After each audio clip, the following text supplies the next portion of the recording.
If you look at the history of finances since the 80s, you remember Jerry Maguire?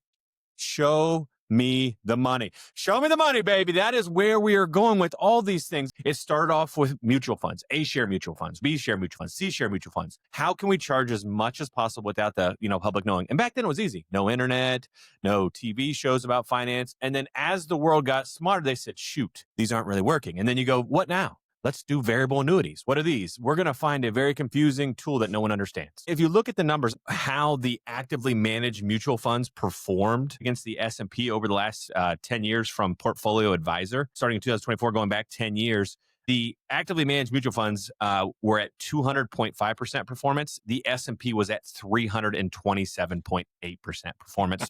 In my mind, I'm like, oh my gosh, these don't work. And to make the story funnier, or maybe not funnier for retirees, they were demonizing Mr. Vanguard. Oh, that's stupid. ETFs, those are dumb. And when he invented these for 10 years, every financial advisor was like, those don't work. And they had all these long articles on why, the indexing funds and the ETF funds were a bad option. And finally, they just kept outperforming all the actively managed funds at a fraction of the price. And they're like, no, we need to do these. ETFs and indexes are part of the math now. And oh, by the way, we're just going to replace our fees with AUM percentages that just do a rat fee because that's the way we're going to get paid. So when you look at the evolution of how the financial industry has really pivoted and danced its way around from an investment to investment, it's kind of sad because it really just comes down to stuff they're selling. It really has nothing to do with the retiree. I think that's a lot of why I wrote Fire Your Financial Advisor. When I wrote the book, it was about noticing these strange things that are right in front of our face. What do you do when you see all this stuff and you try to fight back against $1 trillion industry that's creating the narrative on how people should invest?